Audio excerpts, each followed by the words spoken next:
여러분 안녕하세요. 대림대학교 미래자동차학부 최성식 교수입니다.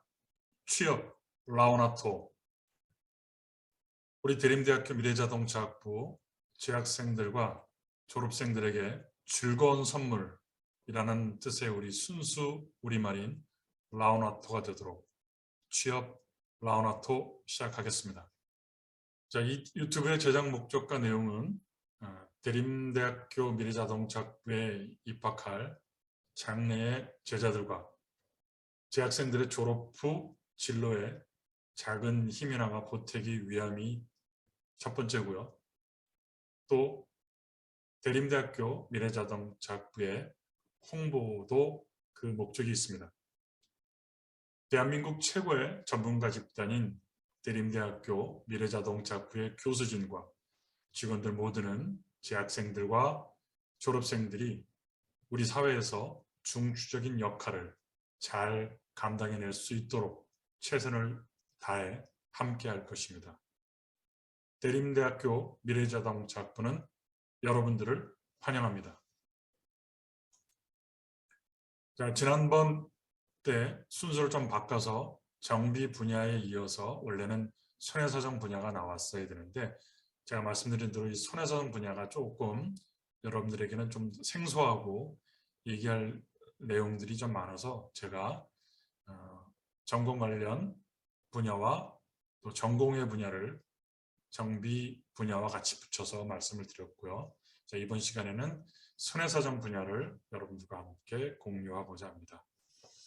자, 손해사정 분야가 어떤 분야인지 여러분들 아실 수 있는데 물론 여러분들 대림대학교 미래자동차학부에 입학하시면 이 부분도 여러분들에게 2학년 때부터 전공 필수로 여러분들에게 공유가 됩니다.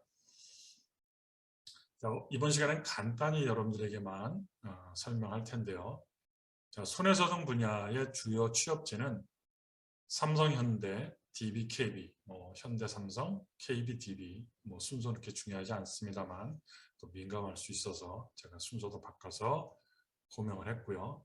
소위 말하는 이 메이저 4개사 외에도 물론 손보사들이 더 있습니다. 그 손보사들의 손해사정 회사에서 취업할 수 있고요. 또 이 메이저 회사 말고도 손해사정 회사들이 굉장히 많습니다. 이 회사도 취직할 수 있는데 일단은 중요한 업체들만 설명을 했고요. 이 손사 말고 SK 렌터카 서비스라든지 롯데 렌트카에서 손해사정 쪽 업무를 하는 롯데 오토케어 등이 있습니다.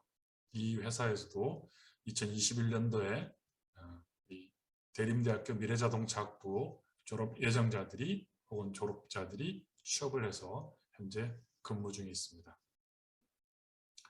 일단 손해사정 분야가 낯설기도 낯설지만 조건은 굉장히 여러분들이 깜짝 놀랄 정도로 정비업이나 다른 기타 취업체보다 좋습니다. 단적인 예로 연봉이 3천에서 4천만 원 내외니까 굉장히 높죠. 그래서 기업체마다 인턴 기간을 6개월에서 12개월 하는 것은 마찬가지고요. 자, 여러분들 처음부터 이런 얘기해서 좀 그렇지만 자, 연봉의 차이 왜 날까요? 예, 당연히 업무 난이도의 차이입니다. 여기 얘기하는 스트레스 굉장히 많이 받습니다. 삼성, 현대, DB, KB, 손해사정 분야는요. 그래서 있는 그대로 얘기를 하자면 이런 업무적인 난이도, 스트레스 때문에 오래 버티지 못하고 퇴직하는 경우도 종종 있습니다. 그래서 저는 여러분들에게 처음부터 얘기를 합니다. 물론 여러분들 대림대학교 미래자동차학부에 입학해서 저나 다른 교수님들 만나서 충분한 상담과 수업 시간에 얘기를 하겠지만 사람마다 다 가치관이 다르고요. 스타일이 달라서 단지 연봉만 놓고 회사를 들어가게 되면 결코 바람직하지 않습니다. 여러분들이 적성에 맞고 재미있어하고 또 요즘처럼 워라밸이 강조되는 시대에 여러분들이 정말 여러분들한테 맞는 직장, 취업처를 정하는 것이 중요하기 때문에 그런 말씀을 드립니다. 자, 다시 한번 강조합니다. 별표, 연봉의 차이는 업무 난이도, 스트레스의 차이라고 보시면 되겠습니다. 자, 얘기는 여기까지 하고요. 손해사정 분야를 간단히 설명을 하겠습니다. 조금 긴 내용이 들어왔죠. 자, 간단히 설명합니다. 자, 보험업법, 여기 있는 보험업법, 그다음에 이제 보험계약법, 손해사정 이론, 제가 지금 이 세 가지를 말씀을 드렸죠. 과목, 교과 과목입니다. 물론 여러분들이 학교에 들어와서 이 과목을 직접적으로 배우지는 않습니다만 그 튜터링 제도를 통해서 여러분들이 손해사정 업무 쪽에 관심이 있거나 취업을 원하는 우리 학생들을 대상으로 튜터링 제도가 있습니다. 그때 같이 공부할 내용의 과목들이었고요. 이 손해사정사라고 하는 업무에 대해서 보험업법, 법입니다. 보험업법에서 규정하고 있는 거예요. 제가 간단히 설명을 읽으면서 할게요. 자, 보험사고에 따른 손해액 및 보험금을 사정하는 보험 전문인으로서 금융감독원에 등록이 된 사람, 그 사람을 손해사정사라고 합니다. 물론 그 전에 명칭은 손해사정인이라고도 했어요. 근데 전문의 직종이 변호사가 있고 변리사가 있고 이 사자가 많지 않습니까? 그래서 손해사정인이 손해사정사로 바뀌었어요. 그래서 손해사정사 자격시험에 합격하고 일정 기간에 실무 수습을 마쳐야만 등록이 가능하다라고 규정하고 있어요. 뒤에 간단히 또 설명할 거고요. 이런 손해사정사가 하는 업무 범위는 또 업법에서 이렇게 규정하고 있어요. 손해발생 사실의 확인, 보험약관 및 관계법규 적용의 적정성 판단, 손해액 및 보험금의 사정, 손해액 및 보험금 사정 등의 업무와 관련된 서류의 작성, 제출의 대행, 손해액 및 보험금의 사정 등의 업무의 수행과 관련된 보험회사의 의견 진술. 자, 제가 아까 얘기했던 대로 여러분들 대림대학교 미래자동차학부에 들어오면 2학년 때 제가 아까 전공 필수라고 했던 것 같은데 전공 선택입니다. 여러분들 다 그래도 듣는데 이때 손해사정 이론과 손해사정 실무를 1학기와 2학기에 나눠서 저랑 만나서 수업을 같이 합니다. 그때 자세하게 설명을 할 겁니다. 오늘은 여기까지 간단히 이렇게 살펴보고요. 자, 그럼 손해사정사 구분은 마찬가지로 업법에 이렇게 구분되어 있어요. 재물손해사정사, 차량손해사정사, 신체손해사정사. 그래서 이 세 가지를 모두 할 수 있는 사람은 종합손해사정사라고 해요. 이 각각의 업무 범위가 다르죠.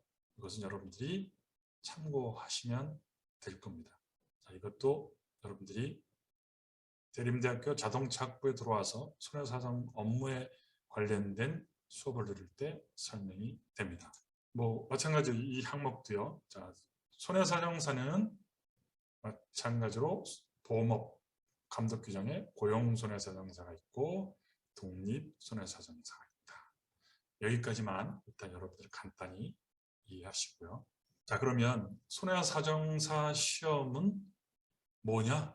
우리가 아까 정비기능사 시험도 간단히 설명을 했었죠. 정비 분야에 있을 때 공통 분야에서. 자, 근데 손해사정사는 손해사정 업무 쪽에 여러분들이 진출하고자 하면 따두는 것이 좋습니다. 보험회사의 손해사정사 업무에 입사하려면 필수는 아닙니다. 있으면 좋죠. 조금 뭐라 그럴까요? 가점을 받을 수 있을까요? 그 정도. 근데 회사에 들어가서 업무를 하다 보면 이 자격증이 있는 것과 없는 것의 차이를 여러분들이 느낄 수 있기 때문에 여러분들이 관심을 갖고 공부하고 회사 들어가서 따도 됩니다. 단지 1차 시험 정도는 취득하면 좋죠. 이거는 2년간 유효합니다. 1차 시험 붙고서 그 당해년도와 다음 해까지 2차 시험을 볼 수 있는 자격이 주어지는 거죠. 2년이 지나서도 2차 시험을 못 보면 다시 또 1차 시험을 봐야 되는 그런 일이 있습니다. 2021년도 작년에가 44회였어요. 그러니까 2022년도에 손해사정사 시험이 있다면 45회가 되겠죠. 정비기능사와 마찬가지로 자 여러분들 1차 시험이 있고 2차 시험이 있어요. 정비기능사는 1차 시험이 필기였고 2차 시험이 실기였잖아요. 손해사정사 시험은 1차 시험이 객관식 시험이고요. 2차 시험이 주관식 시험입니다. 그러면 좀 제가 포인트를 짧게 했죠. 이건 나중에 여러분들이 대림대학교 미래자동차학부에 와서 제 수업을 들으면 그때 설명을 하도록 하겠습니다. 오늘은 여기만 설명하겠습니다. 1차 시험입니다. 작년에 5월 2일 날 일요일 날 봤어요. 말한 대로 선택형. 그 네 가지 중에 하나를 고르니까 여러분들 쉽다고 생각하겠죠. 물론 2차 시험보다는 쉽죠. 자, 1교시와 2교시로 나눠지는데요. 1교시는 80분이 두 과목을 봅니다. 아까 제가 앞에서 잠깐 설명했죠. 법 설명하면서 손해사정사가 뭔지 설명하면서 그죠? 보험업법, 보험계약법 그리고 손해사정 이론을 2교시 때 봅니다.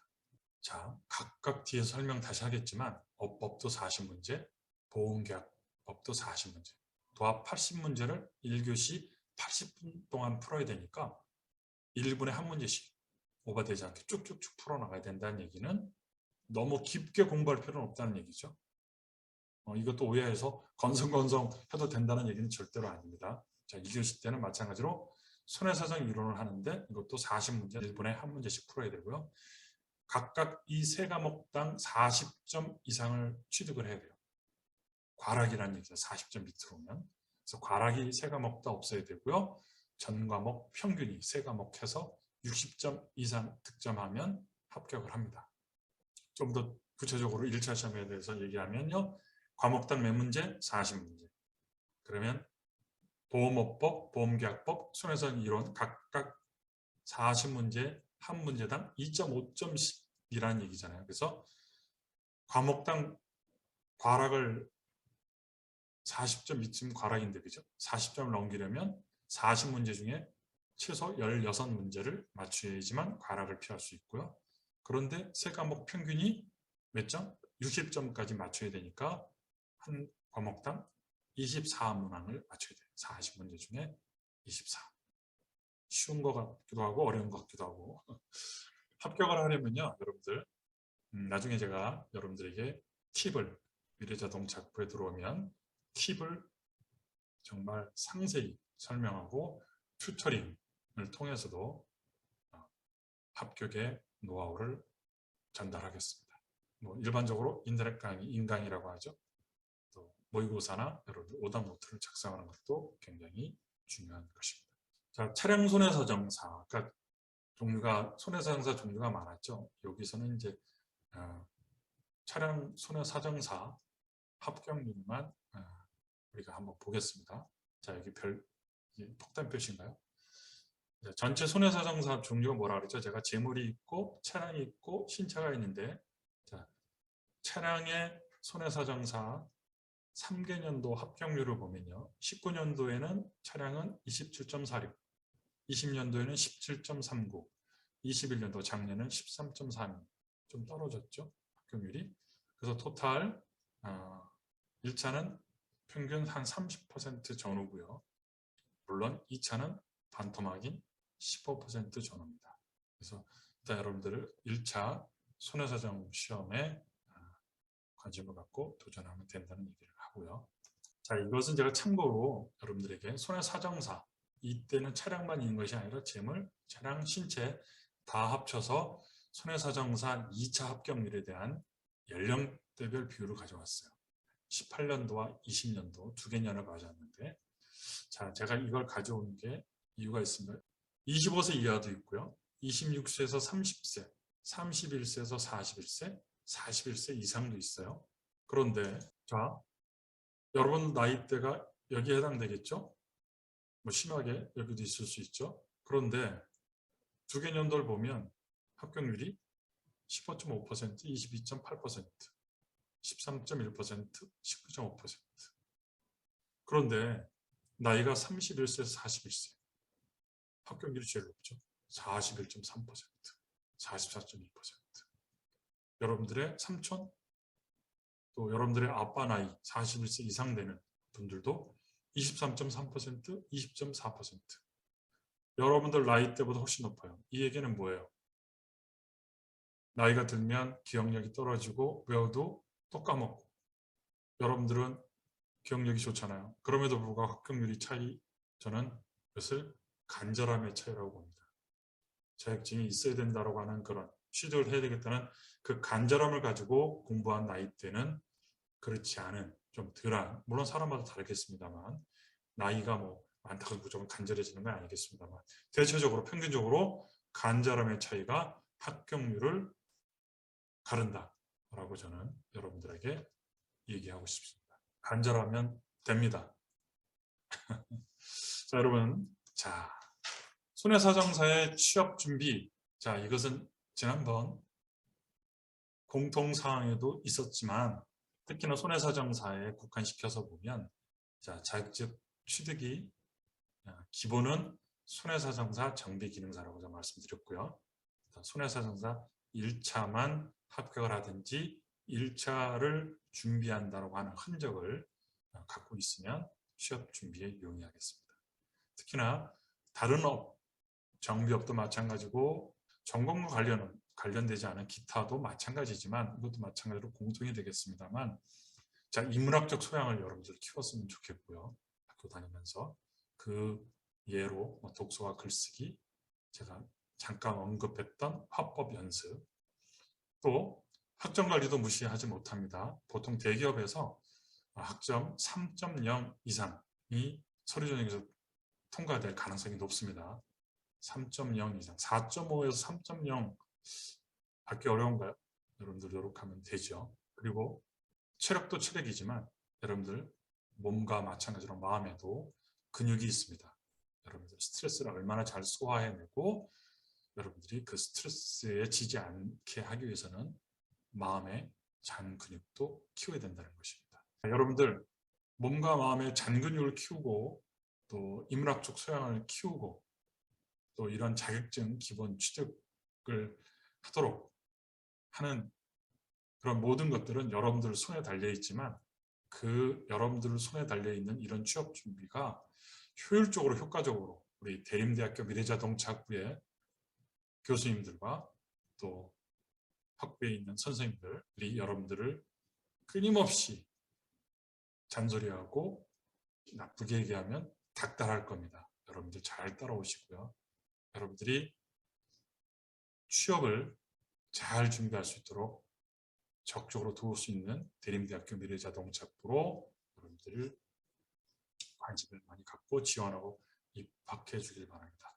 여러분들 기회라는 녀석은 앞머리는 있고 뒷머리는 없다고 얘기합니다. 기회를 봤을 때 앞머리를 확 움켜 잡으려면 여러분들이 준비를 해야 되는 거와 마찬가지고, 그 기회, 뒷머리가 없는 녀석이 떠나갈 때는 뒷머리가 없으니까 잡을 수 없습니다. 여러분들 기회를 잡을 수 있는 사람은 준비된 사람만 잡을 수 있습니다. 대림대학교 미래자동차학부에 여러분들이 입학해서 같이 3년, 4년 있으면 기회를 잡을 수 있는 준비가 될 수 있습니다. 여러분들 대림대학교 미래자동차학부로 많은 관심과 또 지원, 또 입학하기를 바라면서 여러분들 기다리겠습니다. 수고 많았습니다.